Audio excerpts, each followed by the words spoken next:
few weeks ago I made a video about envy, a short video. Envy is the 10th commandment.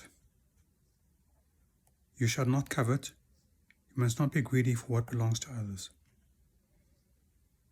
What I said is that if you envy something, then you may do something that you might regret because you might just go and take it, as opposed to work for it. So envy can have a positive side in that I look at something, I decide I want it, I spend 1 year or 20 years working for it, and eventually I get it. Or I decide I just want to take it. Someone else has done the work. Maybe there's a country that's been developed. Maybe there's a city that's been developed. Maybe I want that city. I don't want to spend 100 years making it happen, so I just decide I'll build my military and I'll go and get that city.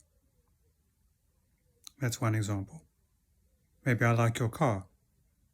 I'm not going to work for the car, I'm just going to go and steal it. It's another envy.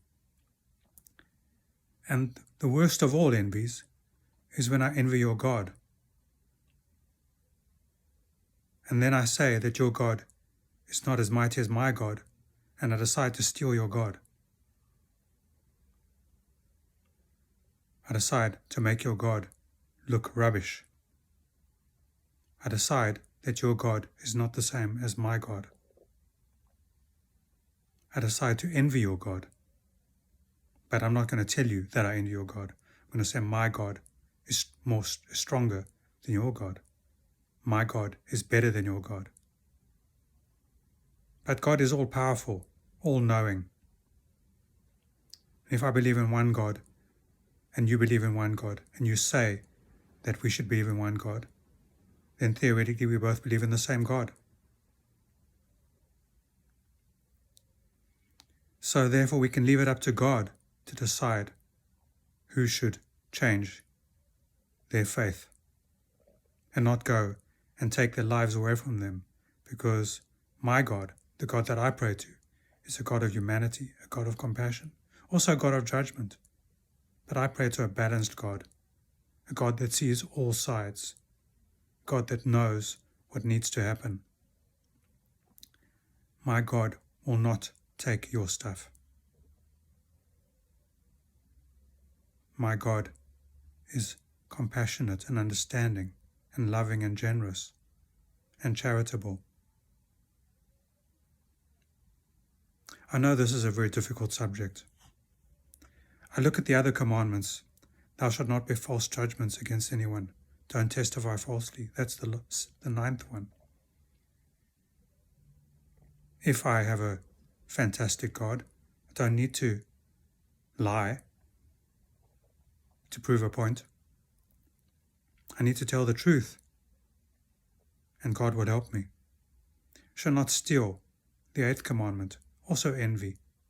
I envy your stuff, I steal it. I might steal your reputation. Besides stealing your stuff, stealing your reputation is ultimately even more horrible, horrendous. I undermine you. I condescend to you. I lie about who you are, and what you've done, and what you can do in your capability. I steal who you are. You shall not commit adultery. You shall not rape. You shall not go to bed with someone else's wife. And all of those other things. I envy your woman, so I go and take them. I can't control my desires. Yet in your environment, you have semi-clad women, you have women on the beach, and you don't take them. You don't steal who they are. You don't steal their virginity. You don't steal their presence. You don't steal who they are. You don't envy them. You control your desire. Can you do that? Can we do that? Can we control our desire? Do we just go and do everything because we see something and we just go and take it? You shall not murder.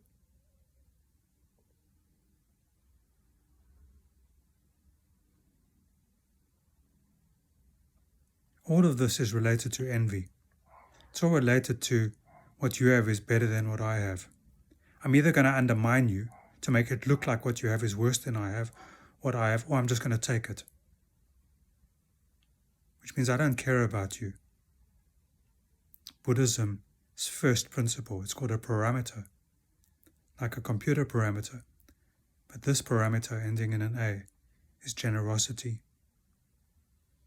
Generosity, the ultimate generosity, is giving someone the benefit of the doubt.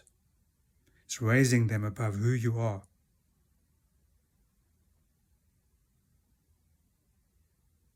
And then there's other parameter, right conduct. I will do the right thing. Forbearance, a difficult one, but it's again part of giving you the benefit of the doubt. It's listening to you.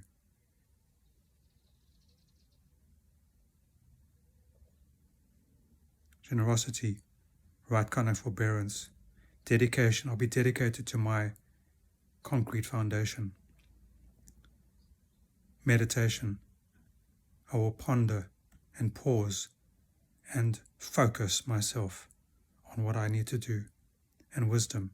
I'll bring wisdom into all of these things I've spoken about. But primarily I will not envy what you have and who you are. If I see you driving the latest Mercedes, I'll be happy for you. Well done.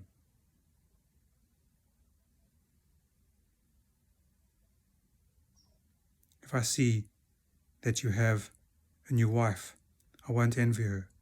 If I go to the beach and I see a man or a woman dressed in just a bathing suit or a wetsuit, I won't want to take them, because I can control who I am and what I am and how I think. One of the things that I learned in 8 years of Buddhist practice and courses and in meditation, is you can't control what crosses your mind. Whether you see it or not doesn't matter. You can't control it. But you can and you must control what you do with that thought. You must have willpower to overcome your negative, envious emotions.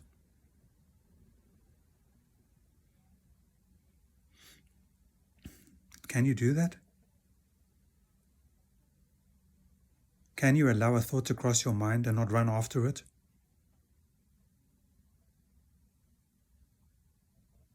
Yes, I believe you can. And I believe you must. We can't control the thoughts that cross our minds, but we can control what we do with them. We mustn't impose rules and restrictions on people being on the beach, or women driving cars, or maybe a child takes something. They didn't know better. Are we going to chop their hands off? They made a mistake. Are we going to allow for mistakes in our environment, in our ecosystem, because a mistake leads to progress? In Hebrew, there's a term called a chet, a sin. But the chet is an unintentional sin, and avon is an intentional sin. And without the chet, there will be no progress. Without that mistake, without allowing for the mistake, we won't even be able to walk. How many times does a toddler have to get up and try to walk and fall over and get up and fall over and get up? How many times does a toddler make a mistake? How many times does a person make a mistake? How many times does an adult make a mistake and correct the mistake? It's a chet. And chet and tet ends in aleph, and aleph is silent. And chet and tet has the same gematria as tov, tet, vav, vet. Add them together and see what they come to. And then there's the aleph, the silence. I made a mistake, but I realized my mistake. And I crossed over. I changed my way of thinking. I became better. I learnt from my chet. And even in the morning and evening services, And on Yom Kippur we say, Jewish people say, Achet shechatanu lefanecha, for the sin we have sinned, because we acknowledge that everybody sins. Everybody makes mistakes, and we make a mistake in a collective environment where everybody bears responsibility for each other's mistakes. Everybody helps each other to be who they are. I've left this talk for a long time since I made my 1 minute short on envy, because it's so complicated and there's so much to talk about. I could probably talk for hours on the subject. But I know that people don't like watching long videos on YouTube. So I'll end it now. Please feel free to ask questions. If you want to, you can like and subscribe, you can share. It's entirely up to you. I don't mind if there's 400 people or 4,000 people on my channel. I do it for the people that are here.